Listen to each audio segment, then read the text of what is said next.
श्याम भक्तों, कभी कभी जीवन में ऐसा पल आ जाता है ना, जब हर रास्ता बंद सा हो जाता है। जब व्यक्ति अपनी पूरी कोशिश कर चुका होता है पर भाग्य जैसे हंसता हुआ मुंह मोड़ लेता है। ऐसा ही कुछ एक बहन के साथ हुआ, जिसने अपने माता पिता बहन भाई के लिए हर मुश्किलों को मुस्कुरा कर सहा। हालात ने हर तरफ से घेर लिया उसको, यहाँ तक कि घर भी बिक गया उनका, लेकिन उन्होंने उस हालात में भी बाबा श्याम का दामन नहीं छोड़ा। और फिर बाद में वो चमत्कार हुआ जिसकी उन्होंने कभी कल्पना भी नहीं की थी। श्याम भक्तों, अगर आप भी जब जिंदगी की ठोकरों से परेशान हो जाएं, तब इस भक्त के ऊपर गुजरी इस अनुभव को जरूर से याद रखिएगा, क्योंकि जब सच्चे मन से भक्ति की जाती है ना, तो बाबा श्याम की कृपा जरूर मिलती है। कैसे बाबा श्याम ने इन्हें रास्ता दिखाया, कैसे इन्हें अंधेरे से रोशनी की ओर खींच लाए, इस अनुभव को सुनिएगा जरूर। इससे आपका भी विश्वास बाबा श्याम पर 1000 गुना ज्यादा बढ़ जाएगा। वीडियो पर अंत तक बने रहे सारे अनुभव को सुनने के लिए। वीडियो पसंद आए तो वीडियो को लाइक कर दीजिएगा। अपने ही चैनल मैजिक उपाय को सब्सक्राइब जरूर से कीजिएगा। बाबा श्याम का नाम का जयकारा दिल से लगाइएगा। श्याम भक्तों, आज का ये अनुभव असम से विनीता जी ने भेजा है। वो कहती हैं, दीदी आपकी वीडियो मैं रेगुलर देखती हूँ, मुझे बाबा श्याम का अनुभव सुनना बहुत अच्छा लगता है। मेरे भी साथ बाबा श्याम ने चमत्कार किया है। आज मैं अपने साथ हुई बाबा श्याम के चमत्कार का अनुभव आपके साथ शेयर करना चाहती हूँ। दीदी, मेरा एक बड़ा भाई और एक बहन है। मेरे पिताजी रिटायर्ड हैं। मेरा बड़ा भाई और बहन पढ़ने में बिल्कुल भी अच्छे नहीं थे। उनका पढ़ाई में मन नहीं लगता था। भाई तो 12वीं के बाद से ही पापा से कह दिए थे कि मेरा पढ़ने में मन नहीं लगता है। वो किसी कंपनी में काम करते हैं और बहन ने जैसे तैसे ग्रेजुएशन कंप्लीट कर लिया। पापा ने उनकी शादी कर दी। रिटायरमेंट के कुछ पैसे शादी में लग गए। कुछ लगाकर और पैसे जोड़कर हमने फ्लैट ले लिया। मेरे भाई की भी शादी उसी बीच हो गई थी। भाई जो कमा रहे थे वो उसके खर्चों के लिए भी कम पड़ता था। हमें क्या पता था कि बुरे दिन इतनी जल्दी आ जाएंगे। 12वीं कर लिया था मैंने। जब मैंने मेडिकल साइंस की पढ़ाई शुरू की, मैं बहुत डर रही थी। मेरा कॉन्फिडेंस डगमगाने लगा था, क्योंकि मुझे समझ में कुछ भी नहीं आ रहा था। सब कुछ इंग्लिश में था। मैं बहुत डरने लगी थी कि कहीं मैं फर्स्ट सेमेस्टर में ही फेल न हो जाऊं। उसी समय मेरी एक दोस्त ने बाबा श्याम के बारे में मुझे बताया था, क्योंकि वो भी रोज बाबा श्याम की पूजा करती थी, रोज उनका नाम जप करती थी। मैं उससे पूछती कि तू क्या भुनभुनाती रहती है। उसने बताया था बाबा श्याम के बारे में। तब मैं भी उसका देखा देखी थोड़ा पूजा पाठ में लग गई। बाबा श्याम के मंत्रों का जप करने में लगाने लगी। और जब भी डगमगाती, कहीं डर लगता, तो एक ही चीज रटती, जय श्री श्याम, जय श्री श्याम। और यहीं से बदलाव शुरू हुआ था। कुछ ही समय में मैंने सारे मेडिकल टर्म्स समझ लिए अच्छे से। मुझे लेक्चर्स कोई भी बातें समझ में आ जाती थी, कोई दिक्कत नहीं होती थी। मैंने फर्स्ट सेमेस्टर में सारे सब्जेक्ट अच्छे मार्क्स से पास कर लिए थे।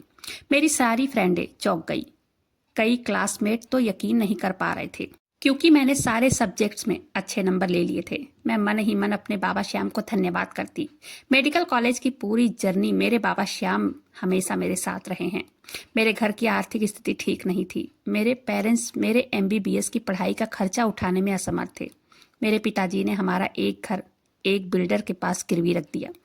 जान पहचान का बिल्डर था, उसी से हमने वो फ्लैट खरीदा था। उस समय उन्होंने कहा था कि तुम उस फ्लैट में रह सकते हो जब तुम्हारी बेटी की पढ़ाई कंप्लीट हो जाए, और जब वो जॉब करने लगे तब पैसे लौटा देना, नहीं तो ये जमीन ये फ्लैट मेरा।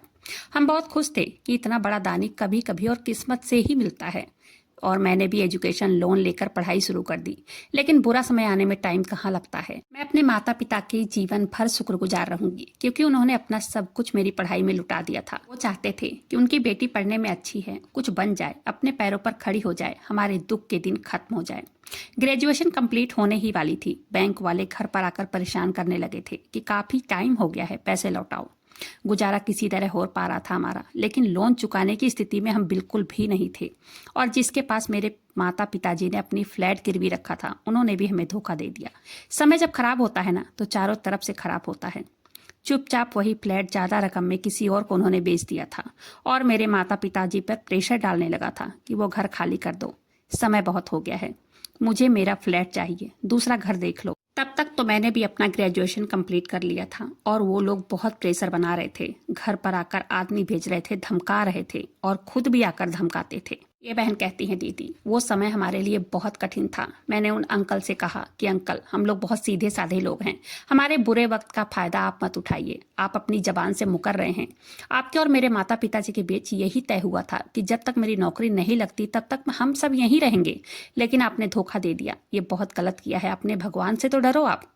वो हम पर चिल्लाने लगा। पुलिस भी उन्हीं के पक्ष में बोल रही थी, क्योंकि वो पैसे वाला आदमी था। मैंने कहा, जब मेरी नौकरी लग जाएगी तो मैं खुद अपनी फैमिली को लेकर यहाँ से चली जाऊंगी। बैंक में भी मैंने जाकर कह दिया मेरे पास पैसे नहीं है अभी, मैं कहाँ से लोन चुकता करूँ। मेरी नौकरी लगते ही पैसा लौटा दूंगी मैं, बस थोड़ा मुझे समय दे दीजिए प्लीज़। बैंक वाले का भी वही रवैया था। वो लोग भी हमें धमकाने लगे और कहने लगे आपने लोन में और देरी की तो ये केस सिविल कोर्ट में चला जाएगा। उनकी बातों से मेरे माता पिताजी बहुत परेशान हो गए, ना खाना खाते ना ही चैन से सो पाते थे। मैंने नौकरी ढूंढनी शुरू कर दी, इंटरव्यू दिए कई सारे, लेकिन रिजल्ट आने में थोड़ा समय लग रहा था। और दूसरी तरफ वो बिल्डर और बैंक वालों का दबाव मुझ पर, मेरे परिवार पर बन रहा था। मुझे कुछ समझ में नहीं आ रहा था। भाई भाभी का रवैया भी बदल गया था। जैसे जहाज डूबने से पहले चूहे भाग जाते हैं ना, वैसे वो लोग भी रेंट पर कमरा लेकर वहां चले गए थे रहने। मेरे मम्मी पापा से लड़ कर गए, कह रहे थे बेटी के पीछे सब कुछ बर्बाद कर दिया है तुम लोगों ने, हमारे लिए क्या छोड़ा है, भुगतो अब।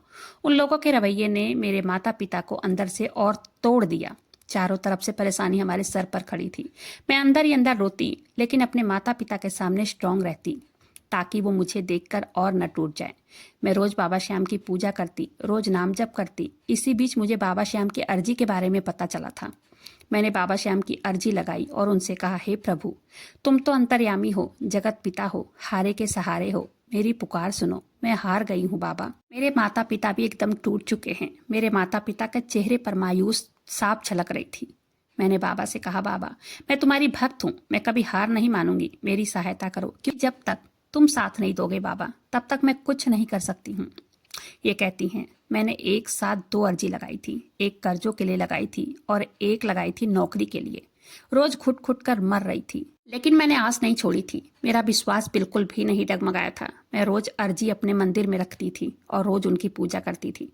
रोज मंत्र जप करती, रोज चालीसा करती, बाबा श्याम की रोज आरती करती थी, रोज गुहार लगाती बाबा श्याम से। करीब 1.5 महीने ऐसे ही बीत गए थे और एक दिन दोपहर के टाइम में एक हॉस्पिटल मेडिकल इंचार्ज और इंस्पेक्टर डॉक्टर का फोन आया। उन्होंने कहा, आपने जो हमारे हॉस्पिटल में मेडिकल की पोस्ट के लिए अप्लाई किया था, कल दोपहर 1 बजे आपका इंटरव्यू है, सारे डॉक्यूमेंट और मार्कशीट लेकर आना। अगले दिन मैं जल्दी जल्दी उठी, नहा धोकर मैंने बाबा श्याम की पूजा किया, नाम जप किया और करीब 7 बजे बस पकड़ लिया मैंने, क्योंकि इंटरव्यू का लोकेशन दूसरे जिले में था। पूरे रास्ते में बाबा श्याम से मन ही मन बात करती रही और उनसे प्रार्थना करती रही, वो मेरा साथ जरूर देंगे, मुझे ये विश्वास है। मुझे ये उम्मीद थी कि जो भी इंटरव्यू में सवाल पूछे जाएंगे वो सब कुछ मुझे आता है और आगे मेरे बाबा श्याम तो बैठे ही हैं, मुझे डर किस बात का है। लेकिन फिर भी मुझे थोड़ा डर लग रहा था। बाबा श्याम पर विश्वास भी था। पूरे रास्ता में बाबा श्याम का नाम जपते हुए जा रही थी। मैंने पूरा इंटरव्यू बहुत आत्मविश्वास से दिया। फिर उसके बाद सीनियर डॉक्टर्स ने पूछा कि तुम कब से ज्वाइन कर सकती हो। मैंने कहा, अगर मैं सिलेक्ट हो गई जल्द से जल्द ज्वाइन कर लूंगी सर। उन्होंने कहा, तुम सिलेक्ट हो गई हो तभी तो मैं तुमसे पूछ रहा हूँ कि तुम कब से ज्वाइन करोगी और तुम पहली तारीख से ही ज्वाइन कर लेना, 10 दिन बाद से। यह सुनकर मैं रोने लगी वहीं पर। फिर मैंने खुद को संभाला और जब इंटरव्यू देकर वहां से बाहर निकली खूब रोई, प्रभु को धन्यवाद कर रही थी। मेरे प्रभु कितने दयालु हैं दीदी। प्रभु अपने भक्त के दर्द को ज्यादा देर नहीं देख सकते हैं और मदद करने खुद दौड़े चले आते हैं। मैंने उस हॉस्पिटल में जॉब ज्वाइन कर ली है। मेरे प्रभु की कृपा से सब कुछ ठीक चल रहा है। मैंने अपना एजुकेशन लोन समाप्त कर दिया है और हमने वो घर भी खाली कर दिया है, क्योंकि थोड़ा दुख हुआ खाली करते समय, लेकिन ज्यादा नहीं हुआ, क्योंकि जितना उस फ्लैट की रकम मिलती उतना हम ले चुके थे उनसे। अभी हम रेंट पर ही रहते हैं। दीदी, प्रभु की कृपा रही तो जल्द ही मेरी नौकरी भी परमानेंट हो जाएगी और मैं एक फ्लैट भी खरीदने वाली हूँ। हमने फ्लैट देख लिया है, उसे भी हम लोन पर ही लेंगे। सारी बातें हो चुकी है, 5 साल उसकी किस्त जानी है और मैं भरूंगी। मैं अपने माता पिता को एक छत जरूर दूंगी। मेरे भाई भाभी हमारे साथ नहीं रहते हैं, वो अपने घर में रहते हैं, कभी हालचाल भी नहीं पूछते हैं। उन्हें सिर्फ इस बात का गुस्सा है कि सब कुछ मुझ पर खर्च हो गया है। दीदी, मैं डॉक्टर बन गई हूँ और ये सब कुछ मेरे बाबा श्याम की वजह से ही हुआ है। मेरी पूरी जर्नी में मेरे बाबा श्याम मेरे हर कदम पर साथ थे।